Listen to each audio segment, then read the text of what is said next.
अब देखो राजा को कितना सावधान होना चाहिए। विश्वामित्र जी ने सूचना नहीं भेजी, लेकिन जनक जी के सूची सेवकों ने तत्काल जाकर सूचित कर दिया, हे महाराज आधिराज जनक जी महाराज, आपकी अमराई में ब्रह्मर्षि विश्वामित्र अपनी शिष्य मंडली साधु मंडली के सहित पधारे हैं। इतना सुनते ही शतानंदम पुरस्कृत्य पुरोहित मनिंदितः, महर्षि गौतम के पुत्र महर्षि शतानंद के साथ, पुरोहित शतानंद जी के साथ श्री जनक जी आए और आकर के विश्वामित्रम अपूजयत, विश्वामित्र जी का पूजन किया।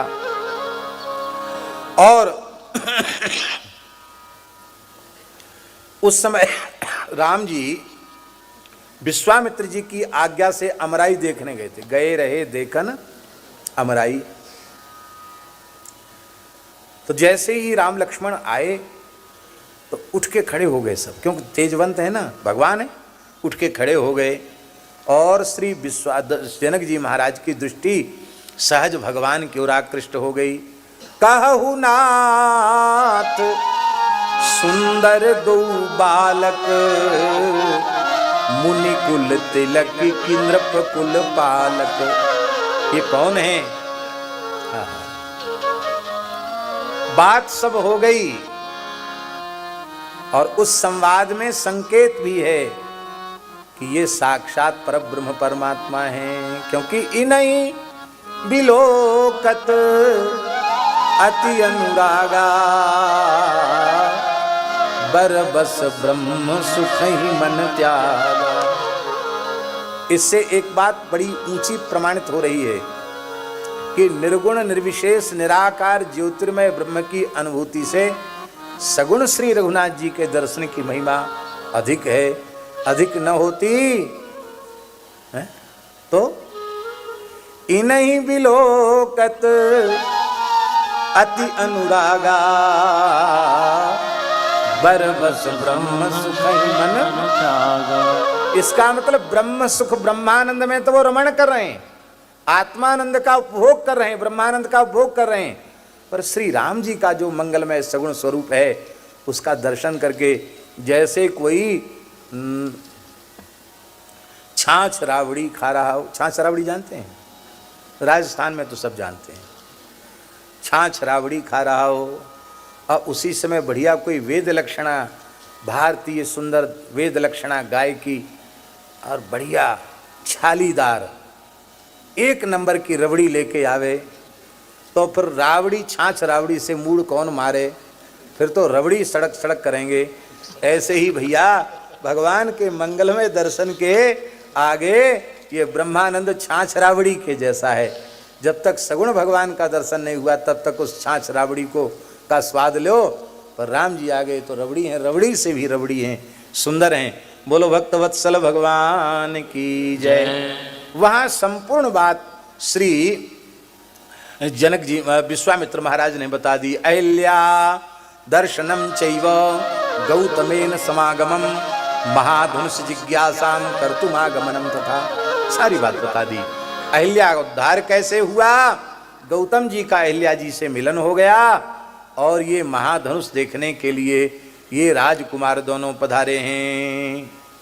राम लखन दो बंधुवर रूपशील बलधाम, मखरा क्यों सब साखी जग जिते असुर संग्राम।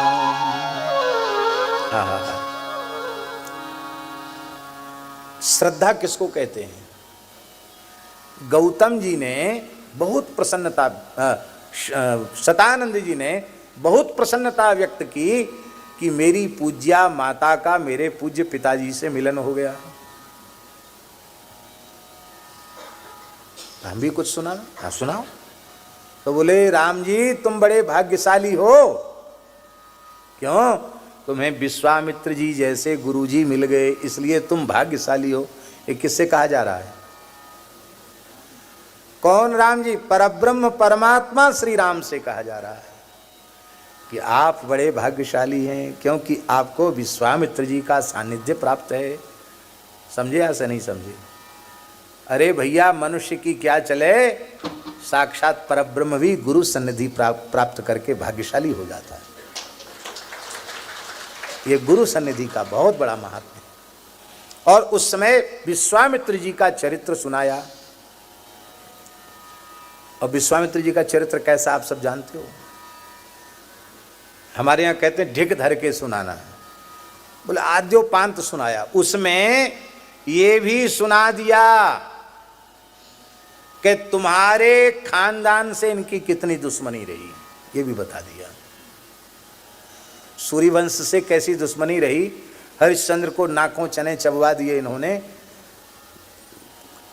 काशी में जाकर डोम के हाथ बिकना पड़ा, क्या क्या नहीं किया, सब इन्हीं की करतूत हैं गुरु जी की।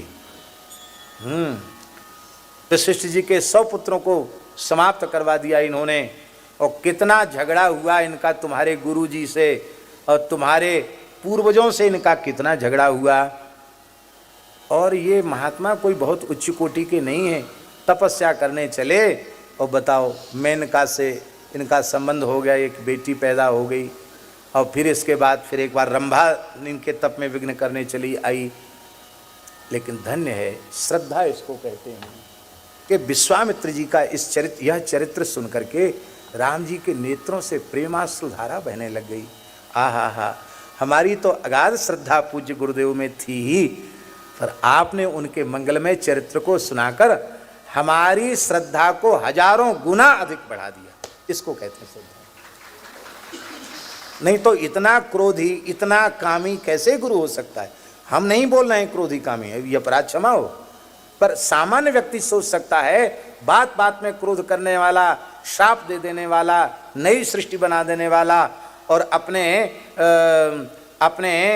जितेंद्रियता से भी नीचे उतर जाने वाला, ये कैसे ऋषि हो सकता है। बताओ हमारे गुरु जी के साथ इतनी दुश्मनाई। लेकिन नहीं, इसी को कहते श्रद्धा। श्रद्धा बड़ी ऊंची चीज है? श्रद्धा का प्रमाण क्या है? लिख लो ये बात अपने हृदय पटल पर। श्रद्धा का प्रमाण है, यदि आपकी श्रद्धा होगी किसी में, तो जिसमें आपकी श्रद्धा होगी उसमें आपको दोष दर्शन नहीं होगा। फिर से लिख लो इस बात को, जिसमें आपकी श्रद्धा होगी उसमें आपको दोष दर्शन नहीं होगा। आप कहें हमारी श्रद्धा है और आपको दोष भी दिखाई पड़ रहे हैं, तो आप भूल में मत रहिए, आपकी श्रद्धा नहीं है।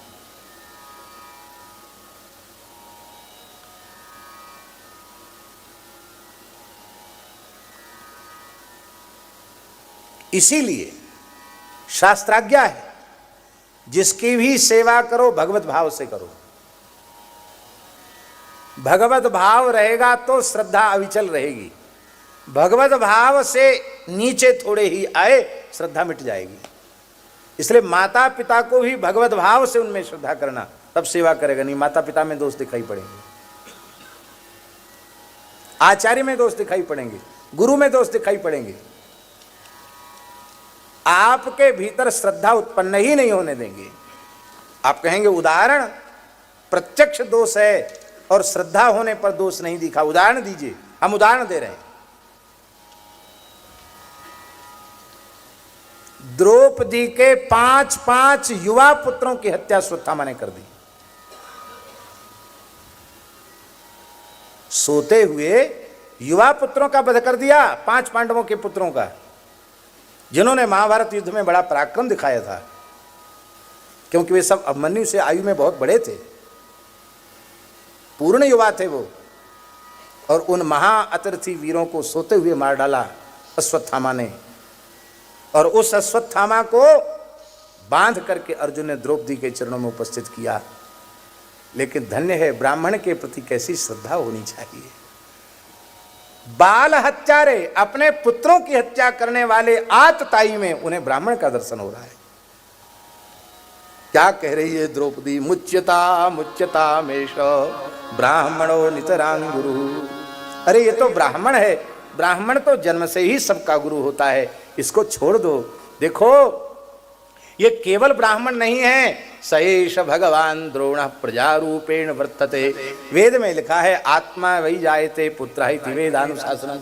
ये साक्षात द्रोणाचार्य उपस्थित हैं, इनका आदर करो। मैं क्षत्राणी हूं, मैं अपने 5 पुत्रों की हत्या के कष्ट को सह सकती हूं, पर इसकी माता गौतमी पति देवता ये अपने एक पुत्र के वध का कष्ट सहन नहीं कर पावेगी। वो रोवेगी कि इन दुष्ट क्षत्रियों ने, अधर्मी क्षत्रियों ने मेरे पति को पहले मुझसे छीन लिया, अब एकमात्र मेरे जीवन का सहारा पुत्र था उसे भी छीन लिया। जिस राजा के राज्य में गौ ब्राह्मण पतिव्रता स्त्री रुदन करती है, वह राजा अपने कुल खानदान सहित नष्ट हो जाता है।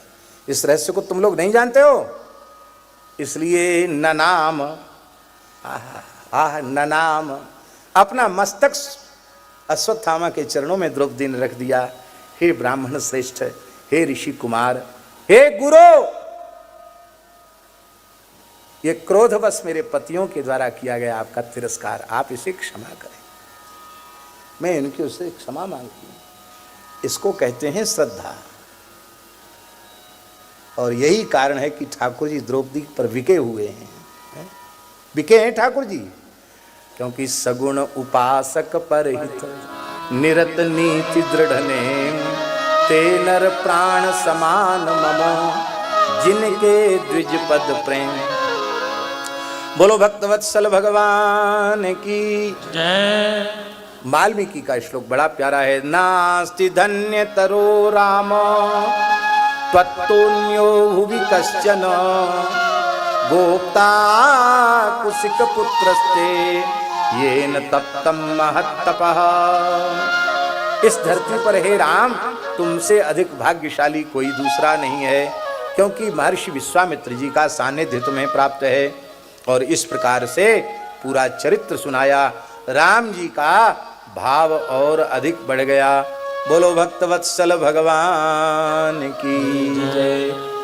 जय जय श्री सीताराम।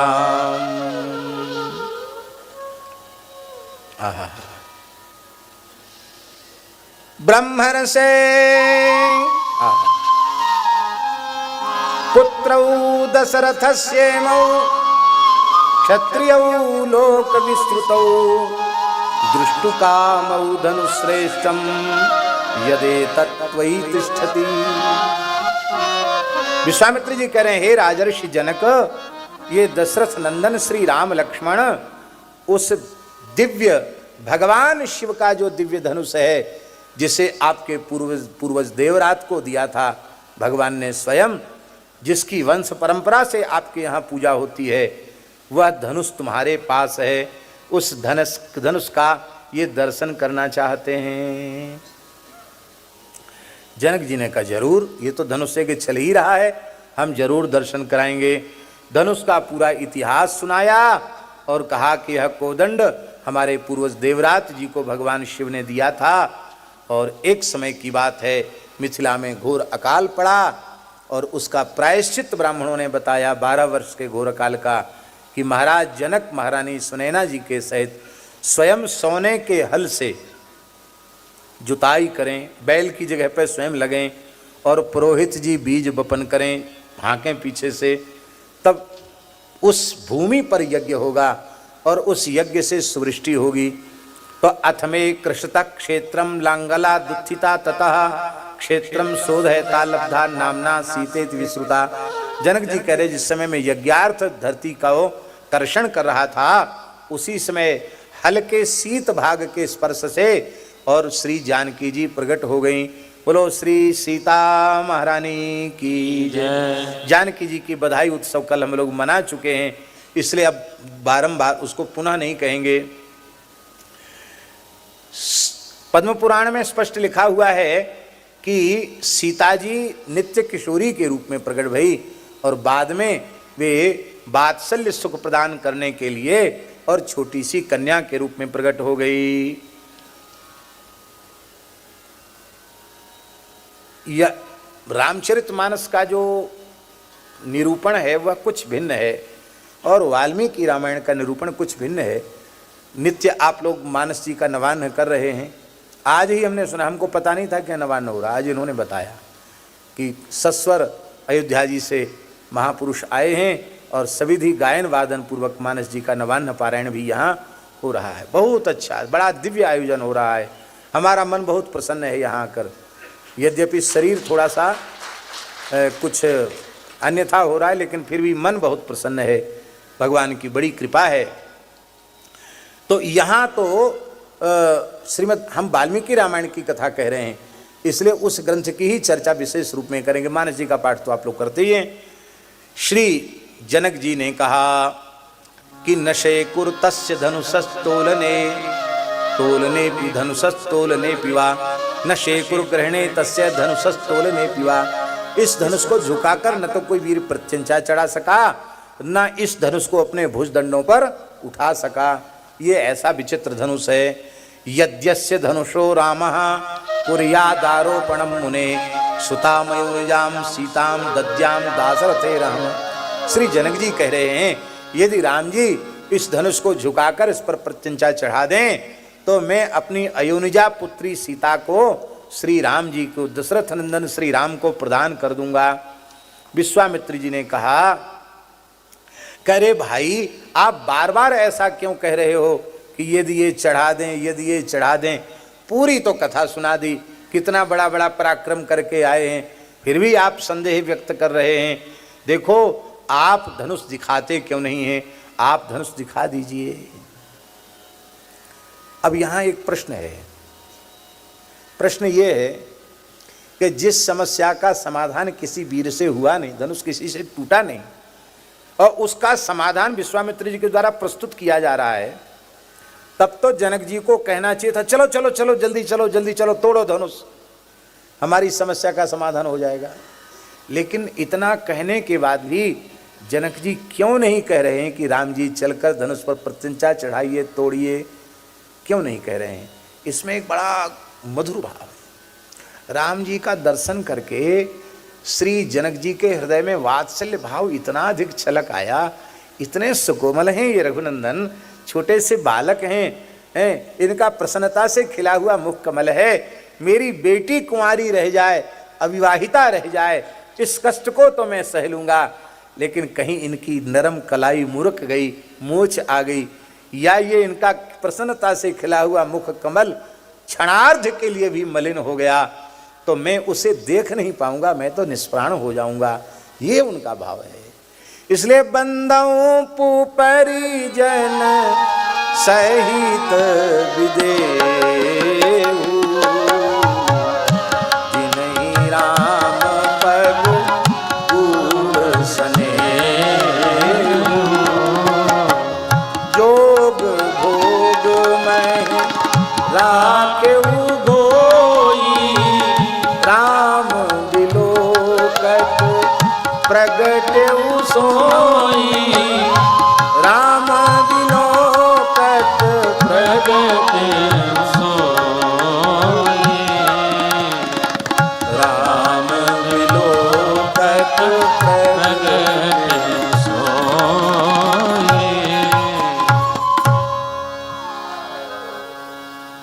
राम जी कितने वर्ष के हैं? बार बार याद दिलाना पड़ेगा। कितने वर्ष के हैं? और 15 वर्ष के लड़के को शिशु कहते हैं, 15 वर्ष के बालक को शिशु कहते हैं। बोलो, शिशु कौन होता है? एक हंसी की बात बताएं। एक महात्मा कहते थे, जो बोल भी ना पाए कि हमें सूसू लगी है, वो सूसू कर दे, वही है शिशु। संस्कृत अर्थ नहीं है, लेकिन भोले भाले लोगों का अर्थ है। छोटा बच्चा कहाँ कह पाता कपड़े में जय सिया राम। तो राम जी 15 वर्ष के हैं, और जनक जी का भाव कैसा है याद करो।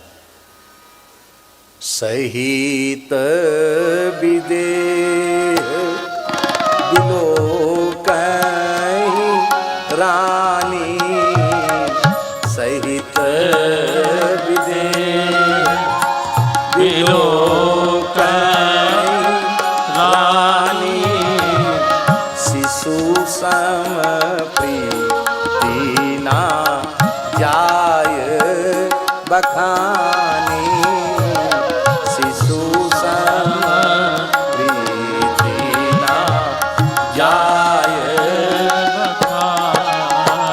बोलो शिशु से कैसे कहा जाए कि तुम धनुष को तोड़ दो।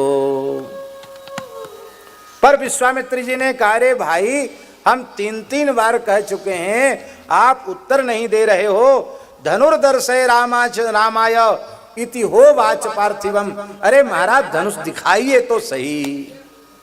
बोले जब दिखा देते हैं चलो।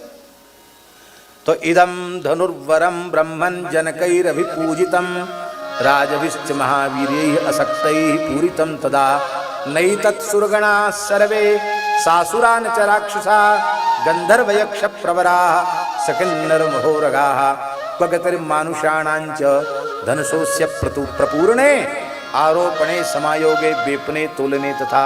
जनक जी ने कहा, महाराज हमारे निमिवंश के द्वारा पूजित यह पवित्र धनुष है। बड़े बड़े बलवान राजाधिराज आए लेकिन इसको झुका नहीं सके, उठा नहीं सके।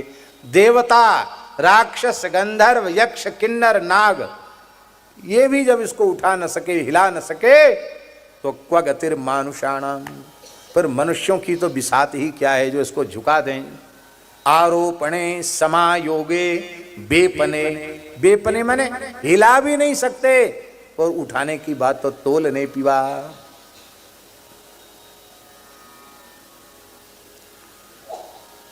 अरे बोले हम बार बार कहते धनुष दिखाओ, तो आप बार बार उसकी कठिनाई को बताते चले जा रहे हो।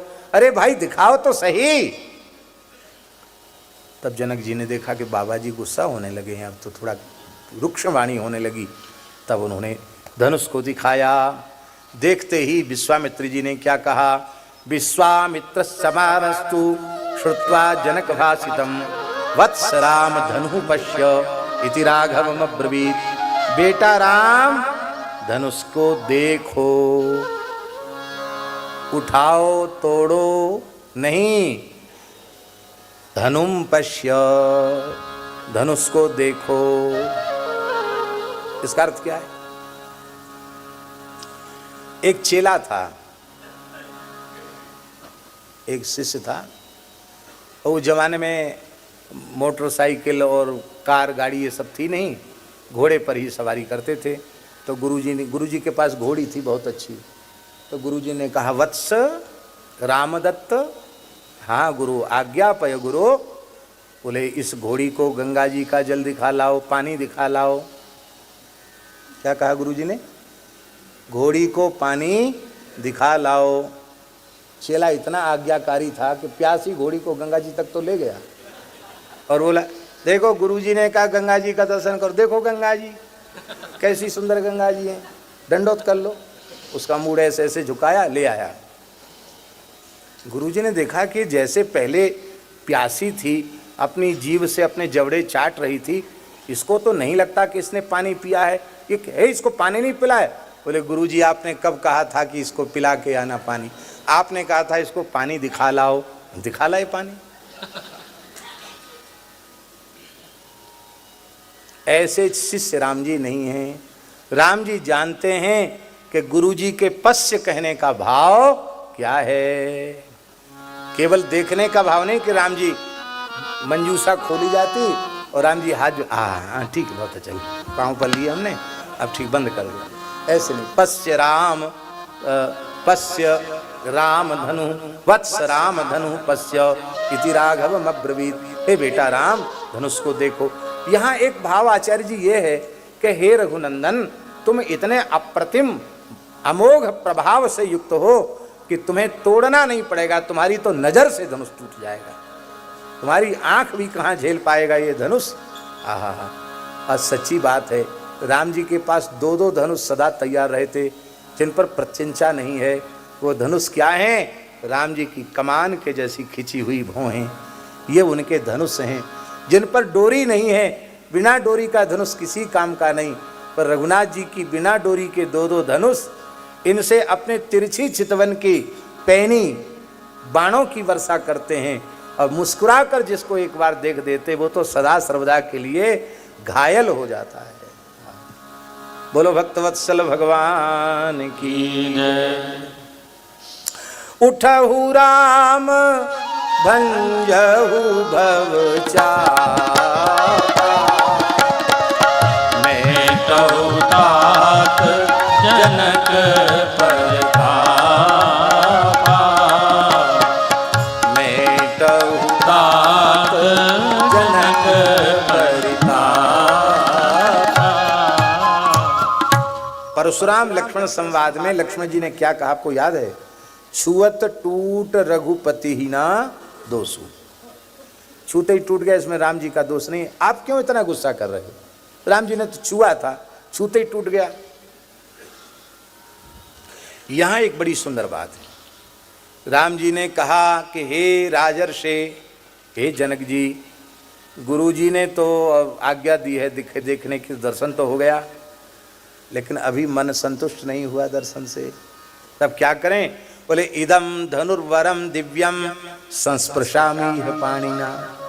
आपकी यदि आज्ञा हो तो मैं इस दिव्य धनुष को छू सकता हूं क्या? मैं स्पर्श करूं इसका? हाँ छू लो, कोई बात नहीं। राम जी ने छुआ। राम जी फिर मुस्कुराए, बोले थोड़ा देख सकते हैं वजन कितना है, उठा के देख सकते हैं? हाँ देख लो। उठा भी लिया। बोले इस पर प्रत्यंचा चढ़ा के कुछ थोड़ी मेहनत करके दिखाएं? हाँ देख लो। महाराज यत्नवांश्च भविष्यामि तोलने पूरणे पिवा। मैं कोशिश करूंगा। यत्नवांश्च भविष्यामि, ये तो कर ही नहीं सकते। जब पहले से ही कह रहे हैं कि मैं छू लूं, मैं उठा लूं, मैं देख लूं, ये क्या तोड़ेंगे धनुष? थोड़ा दंड कसरत करते, ताल ठोकते, मूछ पर ताव देते हैं, परिकर बांध उठे अकुलाई, ये तो सब कुछ नहीं। ये क्या कर रहे हैं? बोले अच्छा ठीक है, तुम अपने मन की कर लो। वो सोचते थे ये तो उठा ही नहीं पाएंगे, लेकिन महर्षि वाल्मीकि कह रहे हैं पश्यताम नृसहस्राणाम बहूनाम रघुनंदन आरोपयत स धर्मात्मा सलील में तद्धनु। लीला पूर्वक हजारों लोगों के बीच में राम जी ने धनुष को उठाया और प्रत्यंचा चढ़ा दी। आरोपयित्वा मौर्वीं च पूरयामास तद्धनुं। प्रत्यंचा खींची, तद बभंज धनुर्मध्ये नरश्रेष्ठो महायसा। तद बभंज, तद धनु बभंज, वो धनुष टूट गया, मध्य बीच से टूट गया। जोर से खींचा तो बीच से धनुष टूट गया। तेहि क्षण मध्य राम धनु तोरा। तेहि क्षण राम मध्य धनु तोरा। भरे भुवन धूने घोर कठोरा। भरे भुवन धूने घोर कठोरा। तस्य शब्दो महानासीत् निर्घात समनिस्वनः भूमिकंपश्च सुमहान पर्वतस्येव दीर्यतः। लगता था पहाड़ फट गया हो, वज्रपात हो गया हो, ऐसा भयंकर शब्द। बरे भुवन घोर कठोर रव रवि बाज तज मार्ग चले। चिक्करहि दिग्गज डोल मही अहि कोल कूरम कलमले। सुर असुर मुनि कर कान दीन्हे सकल विकल विचारहि। कोदंड खंडे हो राम तुलसी जयति बचन उचारहि। जयति बचन उचारहि। जयति बचन उचारहि। बोलो धनुर्भंगकारी श्री रामचंद्र भगवान की जय। और महाराज जी अब तो इतना आनंद है कि क्या कहना। उस आनंद को वाणी से शब्दों में वर्णन नहीं किया जा सकता। जनक जी को कितनी प्रसन्नता हुई। जनक जी के नेत्रों से प्रेमाश्रुधार बह चली। वे कहने लगे जनका नाम कुले कीर्तिम आहरिष्यति मे सुता। मे सुता जनकानां कुले कीर्तिम आहरिष्यति। मेरी बेटी सीता इस जनकों के वंश में निमि वंश की कीर्ति को बढ़ाने वाली है। सीता भरतारमासाद्य रामं दशरथात्मजं। सीता भरतारमासाद्य रामं दशरथात्मजं। ये दशरथ नंदन श्री राम जैसा भर्ता पाकर के, पति पाकर के, यह सीता जी हमारे जनक वंश की कीर्ति को बढ़ाने वाली हैं। इसकी टीका बहुत अच्छी लिखी है गोविंदराज स्वामी जी। वो कहते हैं कि देखो, कन्या की जो माँ होती है वो क्या चाहती है? बेटी चाहती, माँ चाहती है भरण दक्षम भरतारम। वो ये चाहती है कि हमारी बेटी का जिसके साथ विवाह हो वो खूब रुपए कौड़ी वाला हो, भरण पोषण में दक्ष हो। अब तो पता नहीं, पहले गांव में माताएं पता लगवाती थी, गांव की बात बता रहे हैं, पता लगवाती थी कि कितनी खेती है उनकी, कितनी खेती है, कृषि है कि नहीं। दूसरा पता लगवाती थी उनके यहाँ गाय कितनी है। नाई बड़ा चतुर होता था, वो खूंटा गिन के आता था, और जिससे दुश्मनी होती थी ना उसकी, उससे पूछ के आता था कि इनकी कितनी एकड़ ज़मीन है। हाँ, क्योंकि दूसरा तो बड़ा चढ़ा के बताएगा, दुश्मन तो कुछ कम करके बताएगा, ऐसे पूछ के आते थे। भरण दक्षम, भरतारम माने भरण दक्षम। माता की इच्छा होती है कि मेरी बेटी को भरतार मिले, माने भरण दक्ष मिले। बंगाल में परंपरा है, गाँव में, बंगाल के गाँव की बात बता रहे हैं, वहाँ बंगाल में परंपरा है एक पोखरी जरूर होनी चाहिए, पुष्करणी, संस्कृत में पुष्करणी कहते हैं, और बंगला भाषा में कहते पुकुर। पुकुर जरूर होना चाहिए, और एक पुकुर से लगा हुआ खेत होना चाहिए। क्यों? बोले जल तरोई तो मिल जाएगी पोखरी से। जल तरोई जानते हैं? हाँ भैया, आप लोग उसको मत खाना कभी। साग सब्जी के लिए तो पुष्करणी में, पोखरी में मछली मिल जाएगी, और उसके बगल में खेत है, उसमें धान चावल हो जाएगा। मछली भात खाकर कम से कम मेरी बेटी भूखी नहीं मरेगी, अपने को, अपने बच्चों को पाल लेगी। ऐसी परंपरा रही है, इतना तो कम से कम हो। और अन्य क्षेत्र जो हैं जहाँ मांसाहार प्रचलित नहीं है, उन क्षेत्रों में खेती है, गाय है, ये सब देखा जाता था। तो भरतारम भरण दक्षम वित्त मिच्छन्ति मातरः, माताएं धन को देखती हैं कि चल अचल संपत्ति कितनी है। तो राम जी भरतार हैं, भरण दक्ष हैं, चक्रवर्ती सम्राट के पुत्र हैं, जमीन जायदाद की क्या कमी उनके पास। और रूप मिच्छति कन्या, मैया तो भरता चाहती है, और कन्या क्या चाहती है? कन्या चाहती है कि मेरा होने वाला पति खूब खूबसूरत हो, इतना सुंदर हो कि लाखों स्त्रियों में मैं कह सकूं मुस्कुरा करके ये मेरे हैं, हाँ ये मेरे हैं, ये मुस्कुरा कर मैं कह सकूं। ये चाहती है कि मेरे पति सुंदर होने चाहिए।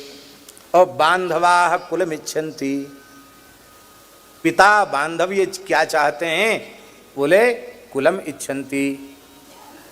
यहां सबकी पूर्ति राम जी में हो रही है। राम जी भरतार हैं, भरण दक्ष हैं, राम जी कुलीन हैं, क्योंकि दशरथात्मजम, दशरथ के पुत्र हैं, और बड़े सुंदर हैं। सुंदर क्योंकि दशरथ नंदन हैं, बड़े सुंदर हैं, बहुत सुंदर हैं राम जी। आहा, राम जी बड़े सुंदर हैं। जनकेन, तो इस प्रकार से अब तो बोले अब इनको माला भगवान को धारण कराओ। तुरंत विजय माल धारण कराई गई। बोलो श्री सीताराम जी महाराज की जय। सामने छवि विराजमान है, और विजय माल धारण कराई गई। टूटत ही धन भयो विवाह, धनुष टूटा के विवाह हो गया। लेकिन अभी वैदिक और लौकिक विधि का संपादन तो करना ही है। श्री जनक जी ने कहा प्रतिज्ञा के अनुसार तो विवाह हो चुका है, आप कहें तो वैदिक मंत्रोच्चार करके, अग्नि प्रकट करके, और वो विधि भी संपादित कर दी जाए।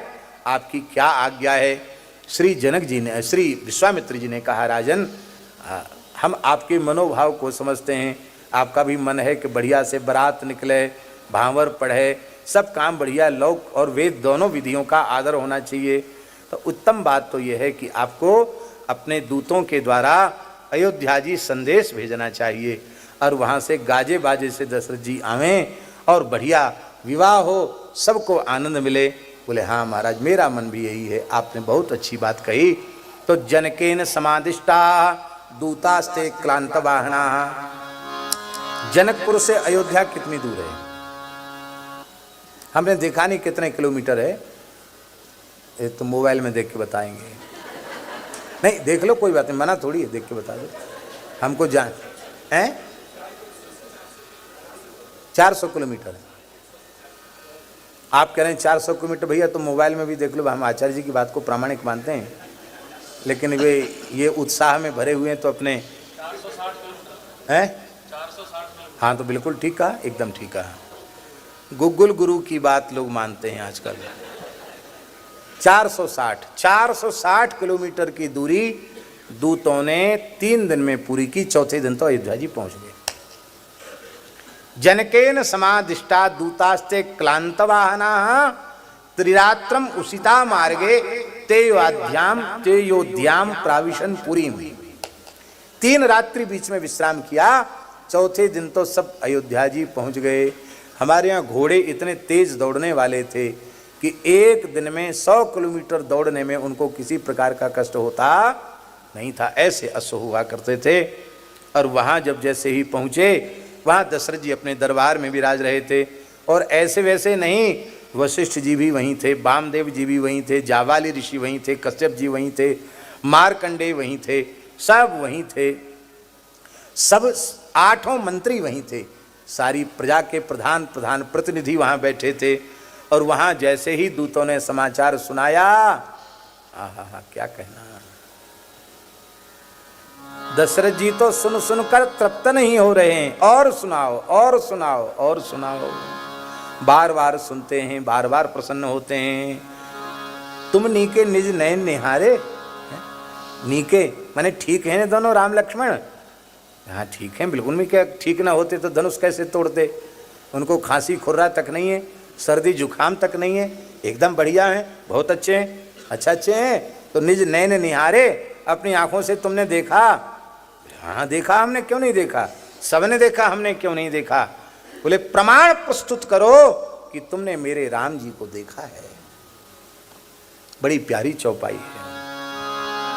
नाथ देखी तब बालक दो, नाथ देखी तब बालक दो, अब ना आँख तरी आवत को,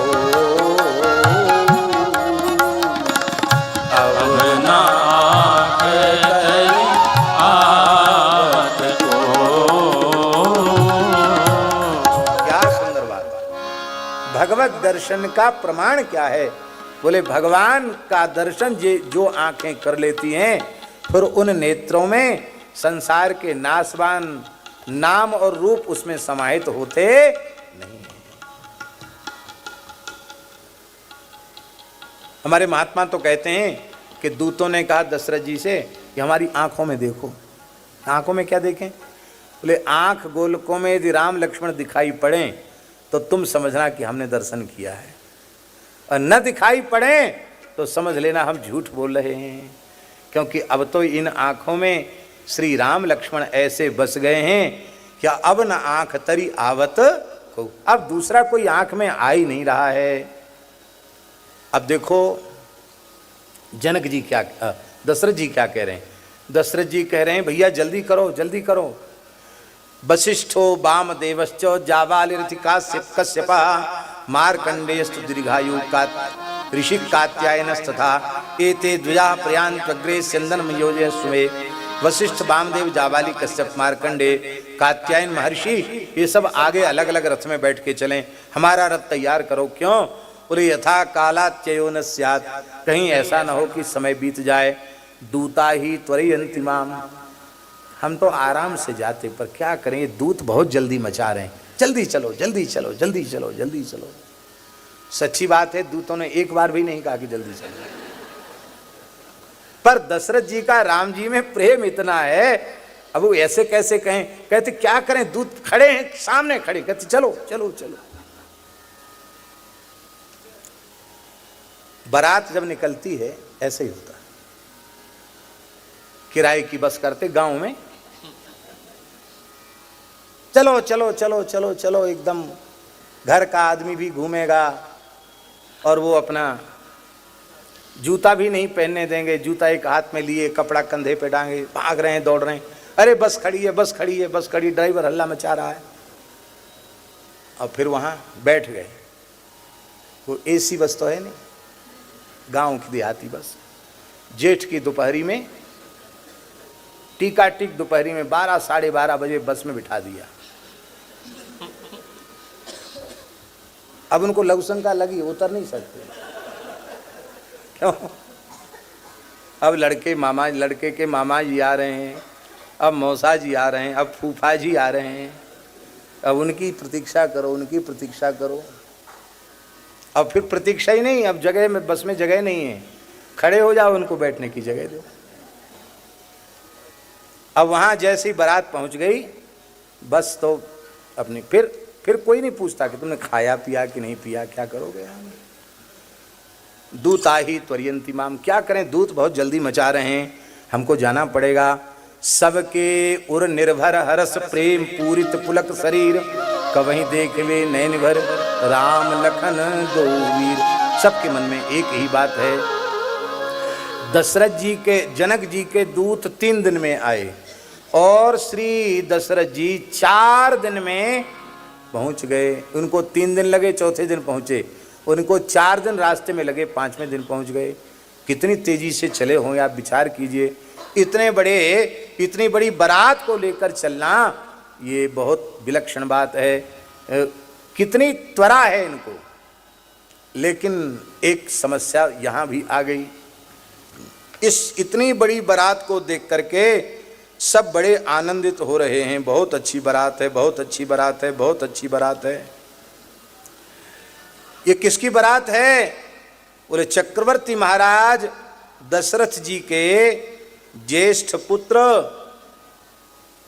श्री राम जी की बारात है। इतनी अच्छी बारात, अरे वाह, धन्य। बारात जब इतनी सुंदर है तो बारात का दुल्हा तो क्या कहना, बहुत सुंदर होगा बारात का दुल्हा है। हाँ, तो बारात का दुल्हा बड़ा सुंदर होगा। इस दुल्हा को कम से कम दर्शन तो हो, बारात के दूल्हे का दर्शन हो। हाँ,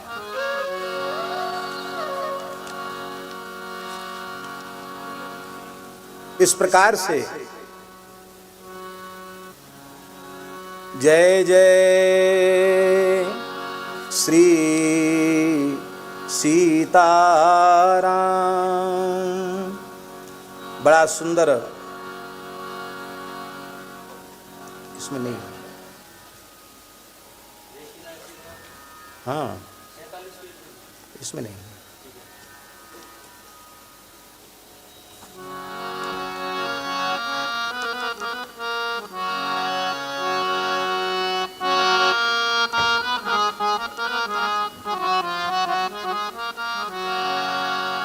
जय जय श्री सीताराम। 27 लिखा, तुम 47 पढ़ रहे हो, उसमें गलत लिखा है, और उसमें पृष्ठ संख्या गलत है, रख लो इसको। एक बड़ा सुंदर पद है बक्सर वाले मामा जी का, कम से कम एक पद तो हो जाए बारात का। देखी ना ऐसी बारात जी जैसी रघुवर तुम्हारी, देखी ना ऐसी बारात जी जैसी रघुवर तुम्हारी। देखी ना ऐसी बारात जी जैसी रघुवर तुम्हारी। देखी ना ऐसी बारात जी जैसी रघुवर तुम्हारी। सबसे विचित्र बारात भोले बाबा का, शंकर जी की बारात सबसे विचित्र। हिमाचल वासी कह रहे हैं जो जीवित रहेगा वो ब्याह देखेगा।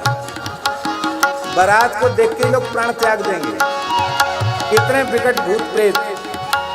बोले भैया बारात तो शंकर जी की बड़ी बेढब है, पर कम से कम उस बारात में दुल्हा तो है। और राम जी की बारात ऐसी जो बिना दूल्हे की बारात है। देखी ना ऐसी बारात जी जैसी रघुवर तुम्हारी। देखी ना ऐसी बारात जी जैसी रघुवर तुम्हारी।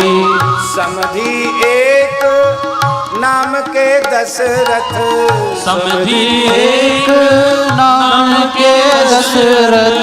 समधिन है सत सात जी तुम्हारी महतारी। समधिन है सत सात जी तुम्हारी महतारी। देखी ना ऐसी बारात जी जैसी रघुवर तुम्हारी। देखी ना ऐसी बारात जी जैसी रघुवर तुम्हारी। 3 तो प्रमुख महारानियां हैं, 700 रानियां हैं दशरथ जी की, 700। और पिताजी का नाम है, समधी जी का नाम है 10 रथ, माने 10 रथ, 10 की संख्या में रथ। अब 10 रथों के ऊपर 700 को बिठाना पड़े तो कैसे बिठाओगे? एक एक रथ पर 70 70, एक एक रथ पर 70 70। घर भीतर की बात जी यह अजब सवारी। घर भीतर की बात जी यह अजब सवारी। देखी ना ऐसी बारात जी जैसी रघुवर तुम्हारी। देखी ना ऐसी बारात जी जैसी रघुवर तुम्हारी। अरे भाई तुम लोग अर्थ ठीक नहीं लगा रहे हो। 10 रथ माने 10 रथ थोड़ी, दशरथ नाम के चक्रवर्ती महाराज ही उनकी संज्ञा है। अरे बोले नहीं, संज्ञा वंज्ञा कुछ नहीं, ये तुम्हारा खानदान ही ऐसा है। बाहर एक रथ ऊपर 10 रथ, बाहर एक रथ ऊपर 10 रथ। दशरथ जी रथ पर चढ़े हैं, एक रथ पे 10 रथ चढ़े हैं। बाहर एक रथ ऊपर 10 रथ, बाहर एक रथ ऊपर 10 रथ। ये विचित्रता क्यों है? क्योंकि वंश भगीरथ जात जी सुनी जाऊं बलिहारी। वंश भगीरथ जात जी सुनी जाऊं बलिहारी। देखी ना ऐसी बारात जी जैसी रघुवर तुम्हारी। देखी ना ऐसी बारात जी जैसे रघुवर तुम्हारे। चली बारात देश को सलते, चली बारात देश कौशल से। जनक नगर को जात जी मग लोग निहारी। जनक नगर को जात जी मग लोग निहारे। देखी ना ऐसी बारात जी जैसी रघुवर तुम्हारी। देखी ना ऐसी बारात जी जैसे रघुवर तुम्हारी। अब बड़ी भारी समस्या है, जटिल समस्या है, समाधान अत्यंत कठिन है, संभव नहीं है समाधान। क्यों? क्या समस्या है? चली पूछे लोग कहाँ है दुल्हा, पूछे लोग कहाँ है दूल्हा। लोग पूछते इतनी बढ़िया बारात है तो उसके दूल्हा कितने सुंदर होंगे, उनका हम दर्शन करना चाहते हैं। पूछे लोग कहाँ है दुल्हा, पूछे लोग कहाँ है दूल्हा। सुने अवधीश पूछात जी का कहिए विचारी। सुनि अवधीश पूछात जी का कहिए विचारी। देखी ना ऐसी बारात जी जैसी रघुवर तुम्हारी। देखी ना ऐसी बारात जी जैसी रघुवर तुम्हारी। क्या उत्तर देते नहीं बनता? क्यों? पहले से बर ससुरारी में बैठे, पहले से बर ससुरारी में बैठे, पहले से बर ससुरारी में बैठे, पहले से बर ससुरारी में बैठे।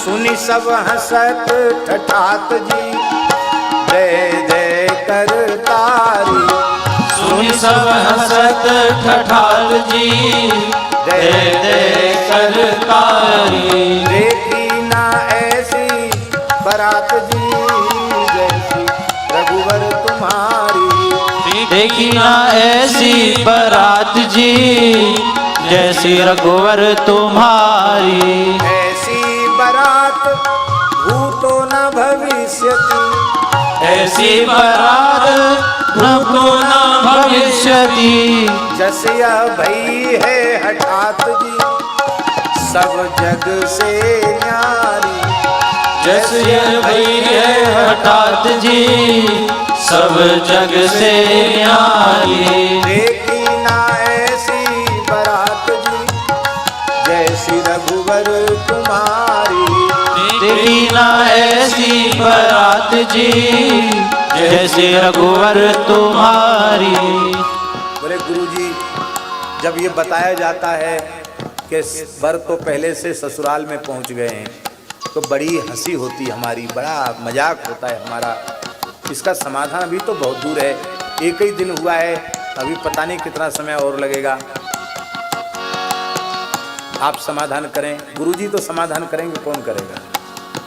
बोले बहुत सरल है। भरत राम ही की अनुहारी, सहसा लखना सकई नर नारी। आपके पास तो विकल्प मौजूद है, तुरंत भरत जी का दुल्हा वेश में श्रृंगार कर दो।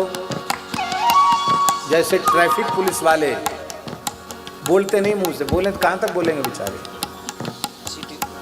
इधर रोकना हो तो यूं कर देंगे, इधर रोकना हो चालू करना तो ऐसे कर देंगे। ऐसे ही कोई पूछे दुल्हा, ऐसे इशारा कर देना, बोलना कुछ मत, बोलने में झूठ हो जाएगी बात। और सब लोग कहेंगे हाँ राम जी भी सांवले हैं, राम जी ही हैं, कोई कहेगा नहीं कि भरत जी हैं, तो हंसी नहीं होगी। दशरथ जी ने कहा ये तो ठीक है, आपकी बात विकल्प उपलब्ध है, किंतु एक समस्या है। दुल्हा बन के जाएं भरत जी और दुल्हन लेके आवे राम जी, तो भरत जी तो महात्मा हैं, उनको कोई बुरा नहीं लगेगा, लेकिन राम जी की प्रसन्नता के लिए वो ये भी कर लेंगे, उनको कोई समस्या नहीं है। लेकिन जब कभी भरत जी अपनी मित्र मंडली में होंगे तो हास प्रयास में मित्र तो जरूर कह देंगे, वाह जी वाह, क्या बढ़िया दुल्हा बन के गए थे, मोर सजा के गए थे, ऐसी छूछे हाथ चले आए, लो हैं दुल्हा बन के गए तुम और दुल्हन लेके आए राम जी। तो दशरथ जी बोले मेरे पुत्र भरत को अपनी मित्र मंडली में उदास होना पड़े, निरुत्तर होना पड़े, ये ठीक नहीं है। वशिष्ठ जी ने कहा इतने उत्तम मुहूर्त में विश्वामित्र जी आए थे कि भूल गए हो बात, चारों का ब्याह होने वाला है। हाँ, भरत जी को शत्रु जी को दोनों को दुल्हा बना दो, चिंता मत करो, दुल्हा बन के जाएंगे तो सब दुल्हन लेके आवेंगे। ये बात और लोगों ने भी सुन ली कि जो दुल्हा बन के जाएगा सब दुल्हन लेके आवेंगे। तो और भी तमाम मित्र मंडली के थे, सबने कहा चलो बढ़िया, अच्छी पोशाक पहन लो, थोड़ा दुल्हा जैसे लगे देखने में। हाँ। आप लोग कहेंगे मनमानी बात आप कहाँ से कहते हैं?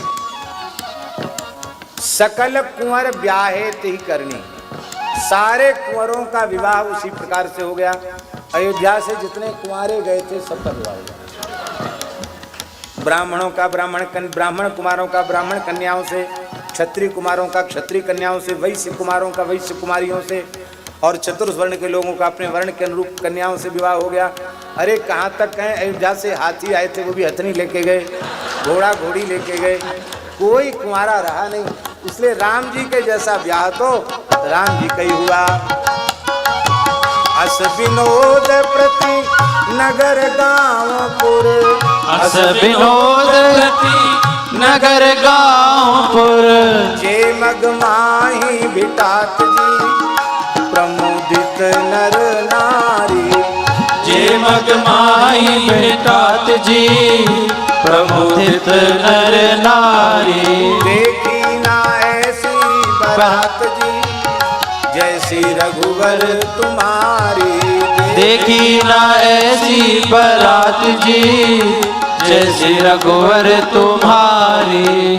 कब मिली हो श्री बास करत मग प्रति पड़ाव पर। बास करत मग प्रति पड़ाव पर। करत पयान प्रभात जी प्रमुदित नर नारी। देखी ना ऐसी बारात जी जैसे रघुवर तुम्हारी। कब मिली हो श्री राम लखन सो। कब मिली हो श्री राम लखन सो। पुलक प्रफुल्लित गात जी लखी अवध बिहारी। पुलक प्रफुल्लित गात जी लखी अवध बिहारी। देखी ना ऐसी बारात जी जैसी रघुवर तुम्हारी। देखी ना ऐसी बारात जी जैसी रघुवर तुम्हारी। मिथिलानिन के व्यंग बचन सुन। मिथिलानिन के व्यंग वचन सुन। सुनी रघुवर मुस्कात जी ससुरारी की गारी।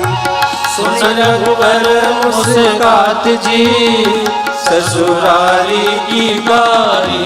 देखी ना ऐसी बारात जी जैसी रघुवर तुम्हारी।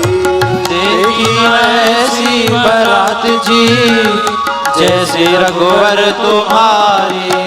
नारायण सिया राम ब्याह। नारायण सिया राम ब्याह। सकल भुवन विख्यात जी रसिकन सुखकारी। सकल भवन विख्यात जी रसिकन सुखदारी। देखी ना ऐसी बारात जी जैसी रघुवर तुम्हारी। देखी ना ऐसी बारात जी जैसी रघुवर तुम्हारी। श्री सीतारामचंद्र भगवान की जय हो। बारात जनकपुर पहुंच गई। श्री विश्वामित्र श्री जनक जी महाराज ने पुरोहित के सहित ब्राह्मणों के सहित मंत्रियों के सहित अगवानी की, बहुत आदर किया। और वहाँ एक बड़ी सुंदर बात है। वाक्यम वाक्य विदाम श्रेष्ठा प्रत्युवाच महीपतिम। जनक जी का बड़ा सुंदर विशेषण है। वाक्य विदाम श्रेष्ठा वाक्य विशारदः राजर्षिर्जनकः प्रत्युवाच। क्या कहा जनक जी ने? आहा। यहां जनक जी ने कहा कि भगवान आपका स्वागत है और अब वैवाहिक विधि शास्त्र विधि से संपन्न की जानी चाहिए। ये प्रार्थना कौन कर रहा है? जनक जी। दशरथ जी का विशेषण है वाक्य विदाम श्रेष्ठा। बाप पर पूत पिता पर घोड़ा अधिक नहीं तो थोड़ा थोड़ा। पिताजी के लक्षण राम जी में है। दशरथ जी भी बहुत बढ़िया बोलना जानते हैं। दशरथ जी ने कहा आप हमसे आज्ञा ले रहे हैं, मांग रहे हैं, हमारी बात समझ में नहीं आई। क्यों? प्रतिग्रहो दातृवसः श्रुतमे तन्मया पुरा। मैंने तो पुरखों से यही सुना है कि दाता सदा गृहीता के अधीन होता है। आप दाता हैं और मैं गृहीता हूं, इसलिए आपको आज्ञा हम कैसे दे सकते हैं? आपकी व्यवस्था है। यथा वक्ष्यसि धर्मज्ञ तत्करिष्यामहे वयम्।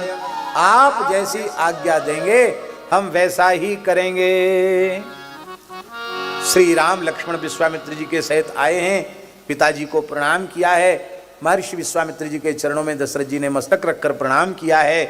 और विश्वामित्रम पुरस्कृत्य पितुः पादावुपस्पृशन राजा च राघव पुत्रो निशाम्य परिहर्षिता। हृदय से लगाया है राम लक्ष्मण को। और महाराज जी इधर जनक जी ने अपने भाई सांकास्य नगरी से कुशध्वज को भी बुला लिया है और वो भी आ गए हैं महाराज। अयोध्याधिपते वीर वैदेहो मिथिलाधिपा सत्वाम दृष्टुम विवसिता सोपाध्याय पुरोहितम।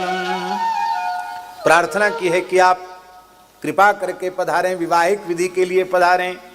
वहां अत्यंत सुंदर बात यह हुई कि जब वंश विशुद्धि का वर्णन किया गया, शाखोच्चार सूर्यवंश और निवंश का शाखोच्चार किया गया, उसी में श्री विश्वामित्र जी महाराज ने कह दिया कि तुम्हारे छोटे भाई कुशध्वज के भी दो लाली हैं, उर्मिला और श्रुतकीर्ति। मांगने का काम ब्राह्मणों का, हम कुलगुरु हैं।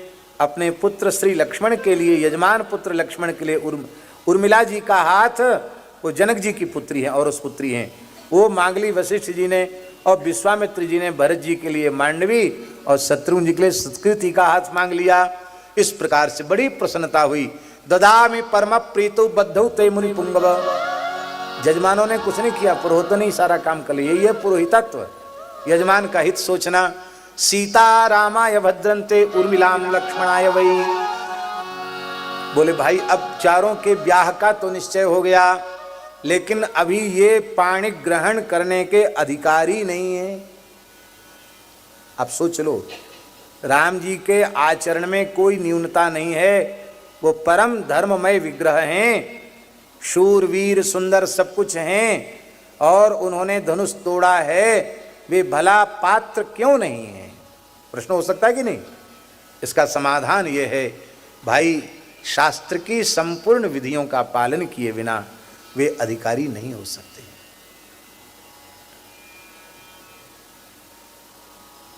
ये पाणी ग्रहण का अधिकार कैसे इन्हें प्राप्त होगा? राम लक्ष्मणयो राजन गोदानम कारयस्व पितृकार्यंच भद्रन्ते ततो वैवाहिकं कुरु। राम लक्ष्मण भरत शत्रुघ्न चारों लाल जी के निमित्त पहले ब्राह्मणों को गोदान करवाइए।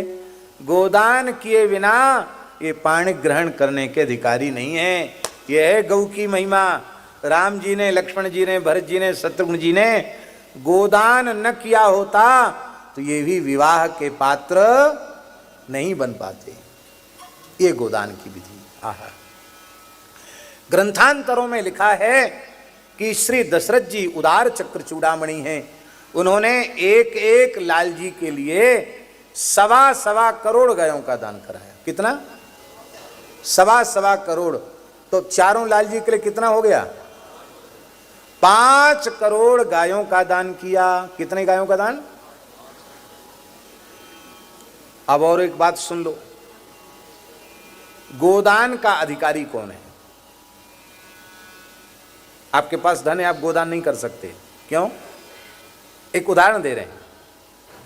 इसलिए नहीं कर सकते कि शास्त्राज्ञा है, जो 10 गाय का पालन करता हो वह 1 गाय के दान का अधिकारी है। आपके पास 10 गैया हो तो वो गोदान कर सकते हो। एक भी गैया नहीं है तो आप भले ही लखपति करोड़पति बने रहो, आप ब्राह्मण को गोदान करने के अधिकारी नहीं। 10 गाय हो तो 1 गाय दो। आप लोग कहेंगे हम बड़े शहरों में रहते हैं, इतनी सुविधा हमारी नहीं है, हम कैसे करें? प्रकार है, आप लोगों की फैक्ट्री कारखाने आपके शहर के बीच में होते हैं क्या? घर के पास होते हैं? 50-50 किलोमीटर दूर, 100-100 किलोमीटर दूर होते हैं। आप वहाँ आते जाते हैं कि नहीं आते जाते हैं? इतनी दूर आप अपने व्यापारिक प्रतिष्ठान बना सकते हैं, तो जहाँ महानगर के निकट कोई विस्तृत भूखंड मिले, क्या वहाँ मिलकर गौशाला नहीं बना सकते? अपने मित्रों के साथ मिलकर नहीं बना सकते?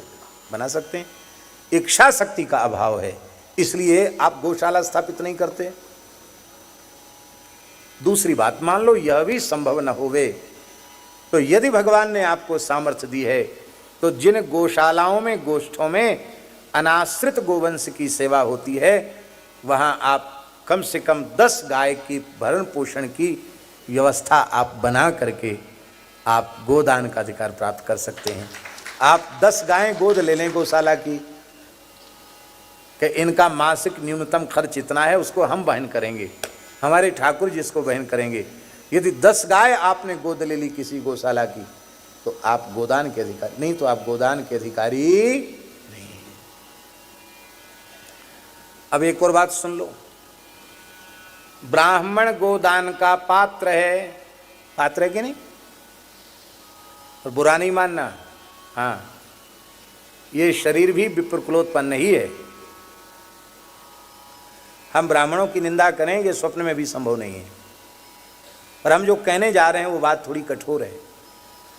महाभारत में लिखा है, स्कंद पुराण में लिखा है, अनेक स्थलों पर हमने पढ़ा है, प्राण संकट में आने पर भी जो ब्राह्मण गाय के दूध, दही, घी अथवा गाय का विक्रय करता है वह ब्रह्मत्व से तत्काल च्युत हो जाता है।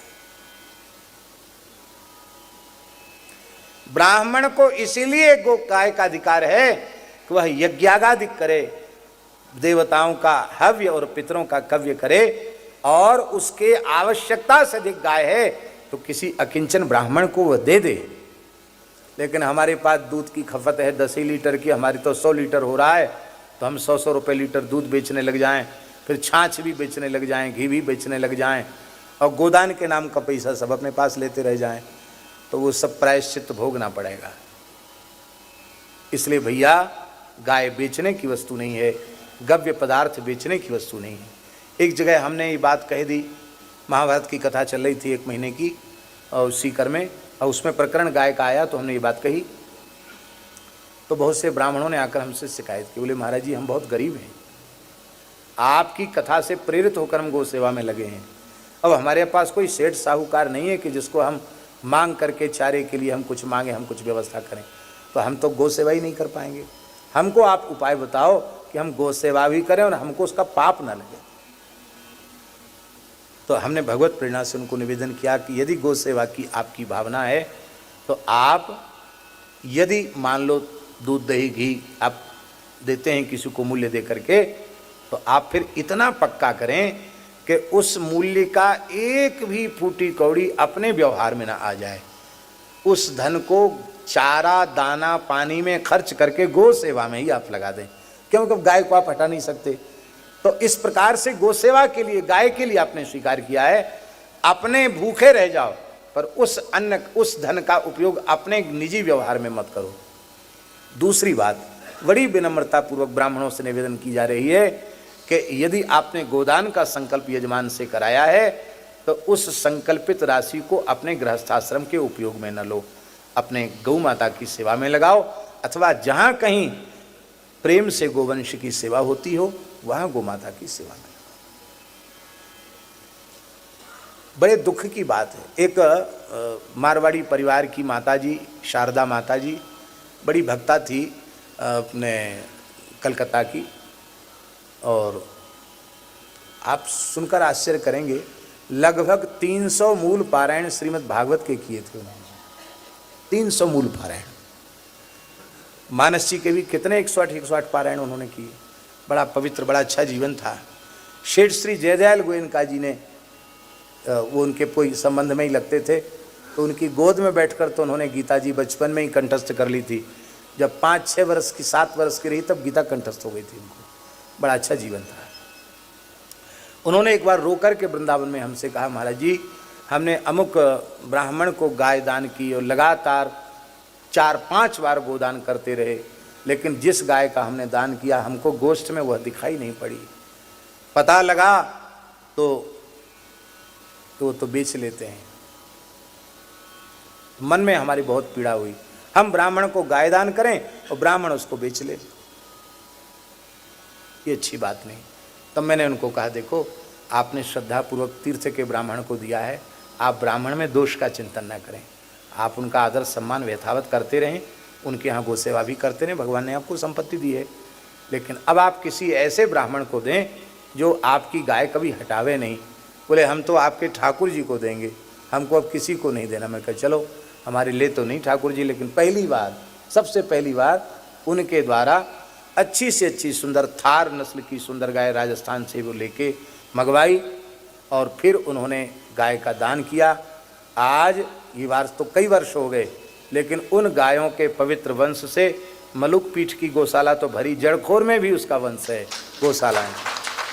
जितनी थार नस्लें सब उसी के वंश हैं, खानदान की। हमारे यहाँ से कभी कोई बछड़ा बछिया, कोई भी गोवंश अपनी गौशाला से कभी आज तक बाहर नहीं जाता है। 11,000 से ऊपर गोवंश है जड़खोर गोधाम में, उसमें 5,000 से ऊपर, 5-6 हजार से ऊपर तो नर गोवंश है, और सब कसाईयों से मुक्त कराई गई गायें।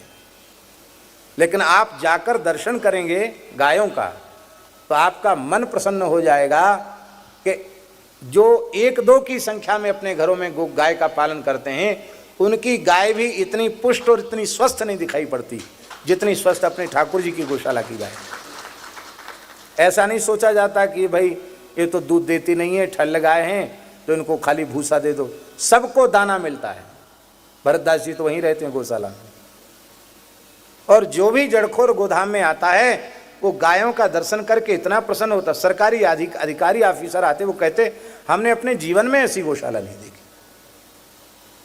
आप पथमेड़ा में जाइए, इतनी बड़ी संख्या में गोवंश है, कितनी श्रद्धा से गोवंश की सेवा होती है। तो भैया गोदान आवश्यक कृत्य है। महाराज जी, गर्भाधान संस्कार के पूर्व ही गोदान है।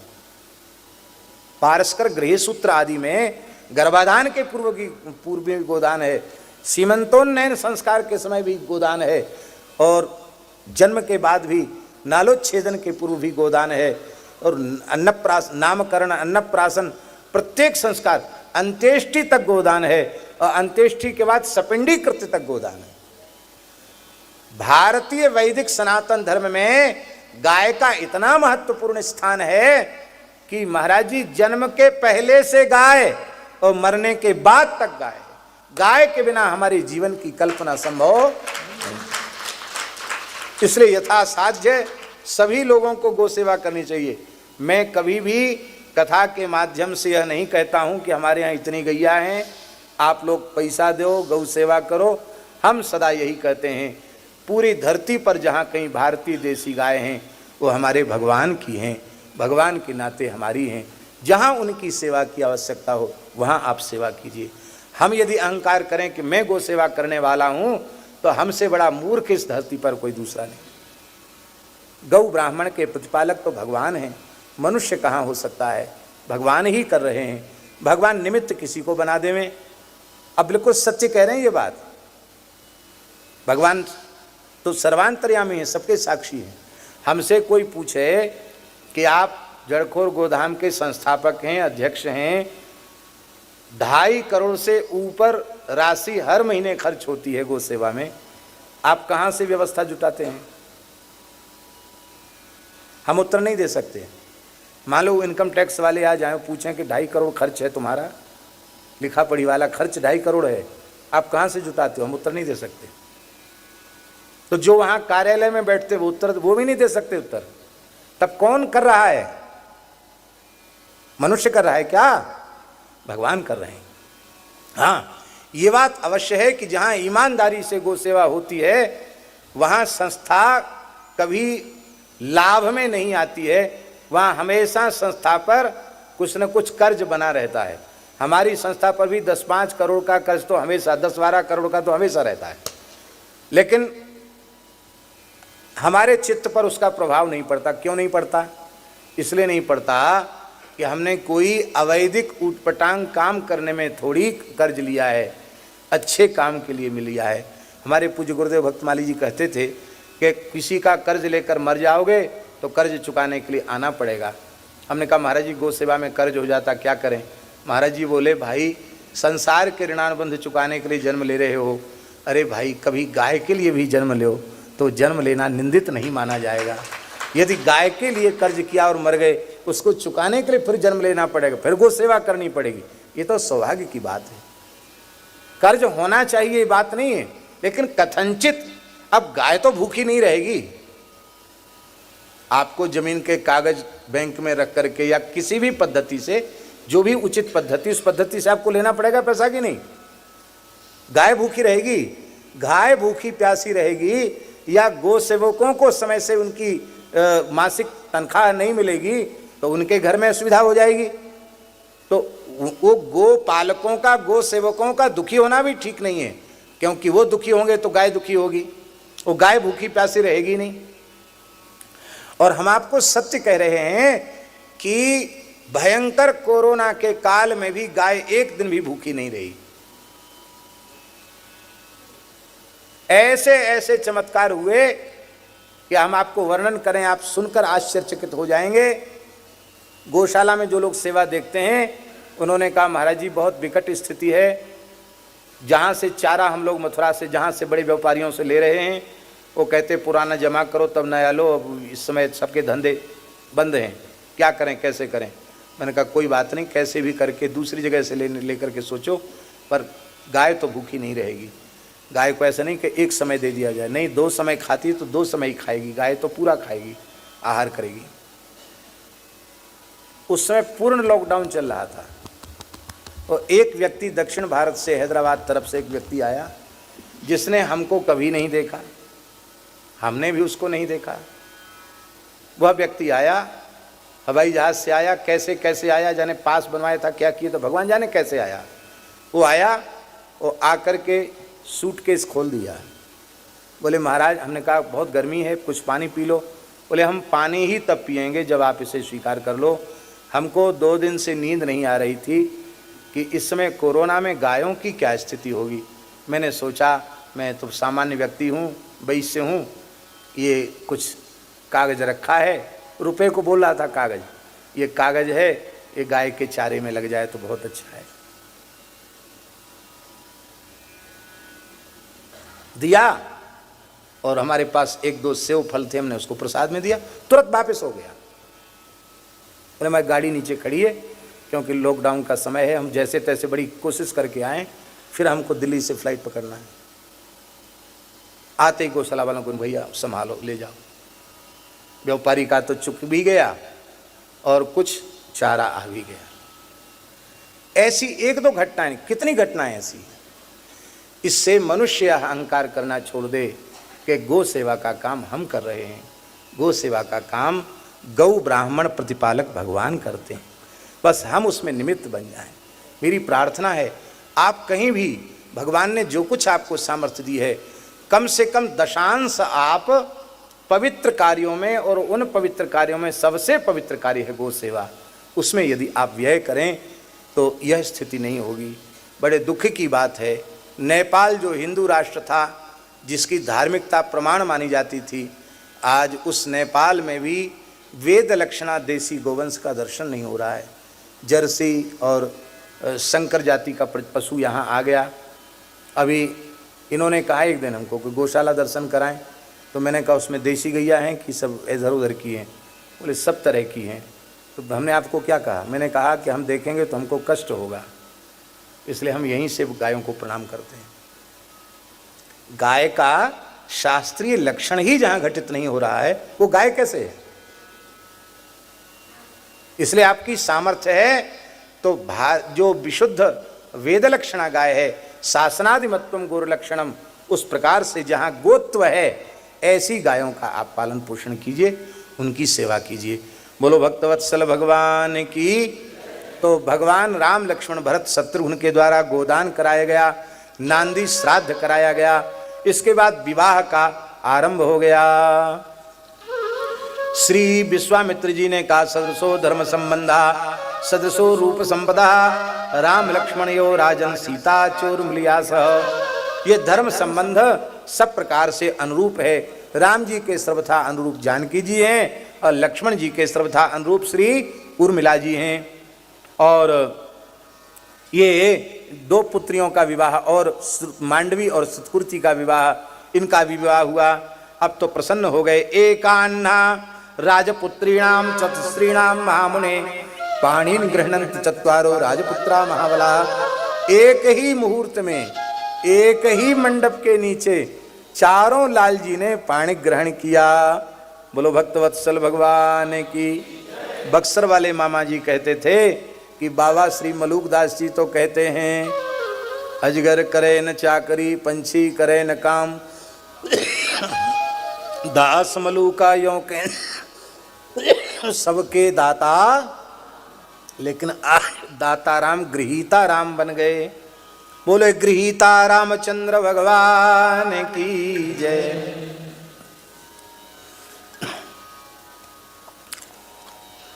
विवाह हो गया, कितने सुंदर लग रहे हैं।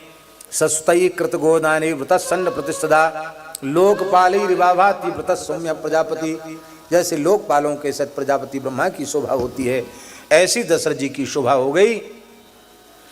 सुंदर विवाह की विधियां संपन्न की गईं और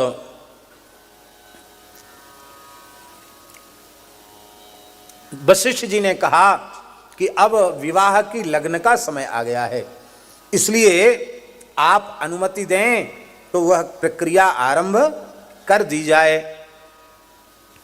जनक जी ने कितना सुंदर उत्तर दिया। जनक जी कह रहे हैं कस्थितो प्रतिहारो में, कस्थित प्रतिहारो में कस्याज्ञाम संप्रतीक्षते स्वगृहे को विचारोस्ति यथा राज्यमिदं तव। हे महाराज, आप किसकी आज्ञा की प्रतीक्षा में हैं? आपको किस द्वारपाल ने रोकने की हिम्मत की? ये जनकपुर नहीं है, ये आपका अपना घर है और अपने घर में विचार होता नहीं। मालिक तो आप हो, हम लोग तो सेवक हैं। आप आज्ञा दें, आपकी आज्ञा हम भी पालन करेंगे, हमारे राज कर्मचारी भी पालन करेंगे। ऐसा प्रेम होना चाहिए विवाह आदि के संबंध में।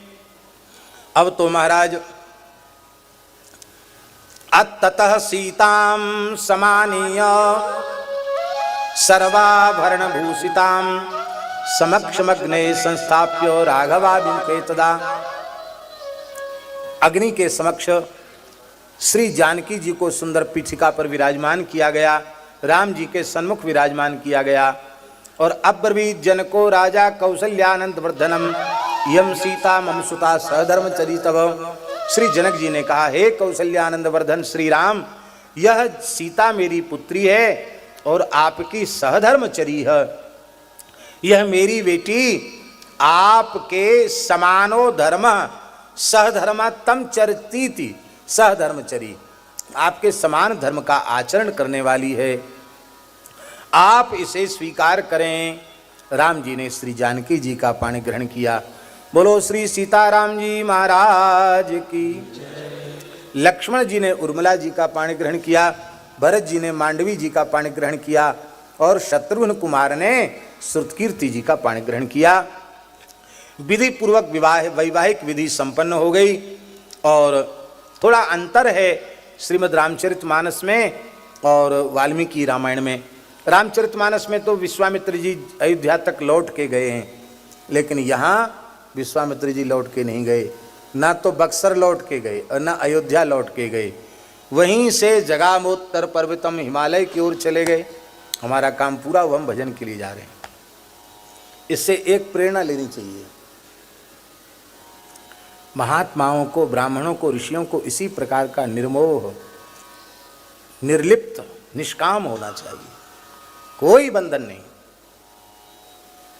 कि हमने इतना बड़ा काम कराया तो बढ़िया बड़ा वहाँ जीवनार के लड़ुआ कम से कम अयोध्या जी में तो खाया में। ये विचार उन्होंने कोई भेंट दक्षिणा तो ले आवें, न इनसे कुछ लिया न उनसे कुछ लिया, कमंडल लेकर आए थे और कमंडल लेकर चले गए। ये महात्माओं का स्वरूप, ऐसा स्वरूप। हाँ हाँ, किंचित एक पदम धर्मम,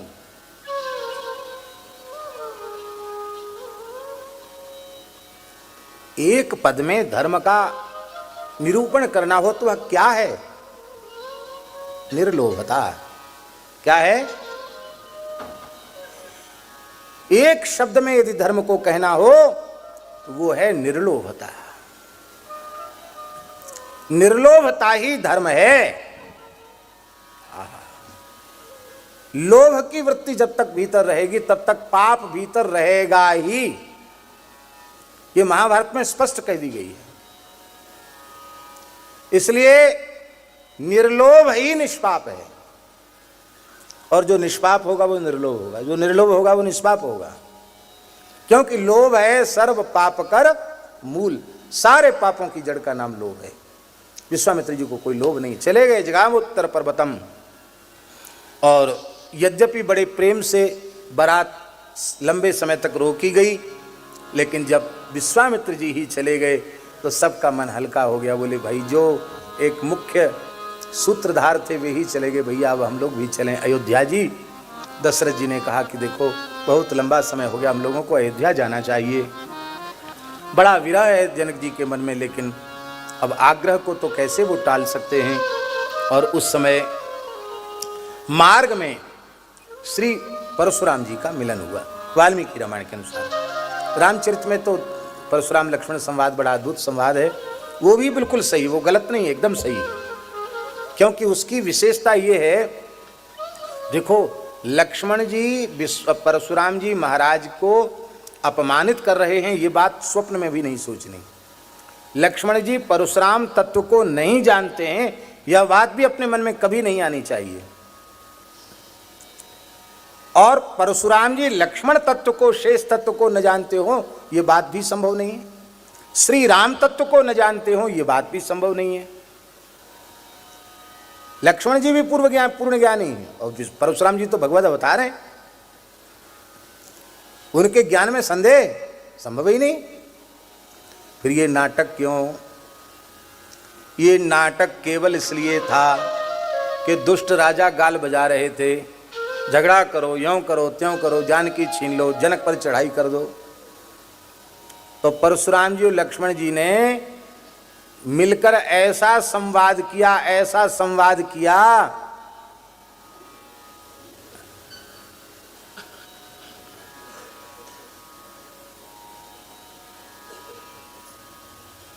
वो गाई थी ना हमने, जिन बाबा से सब जग हारो, सब जग हारो, हाँ सब जग हारो, बेई चले गए बिना लड़े,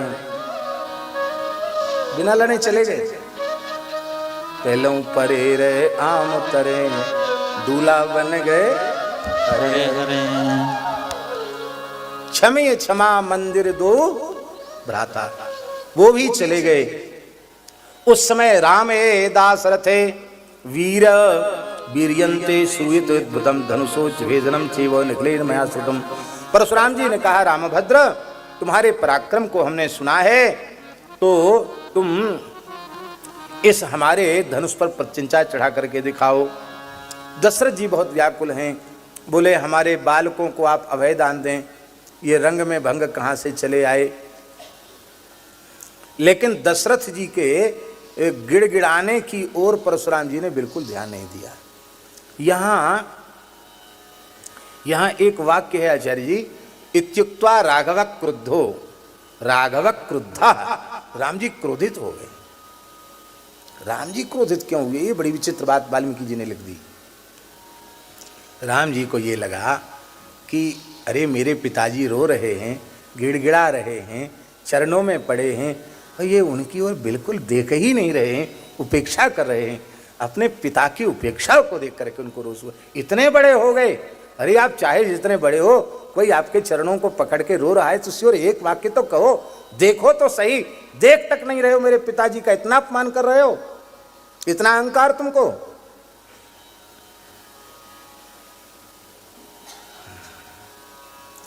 इत्युक्त्वा राघव क्रुद्धो भार्गवस्य वरायुधम, परशुराम जी के श्रेष्ठ धनुष को, वैष्णव धनुष को शरम च प्रतिजग्राह हस्ताल लघु पराक्रम। राम जी ने जग्राह, परशुराम जी ने दिया नहीं, राम जी ने छीन लिया, ऐसे छीन लिया।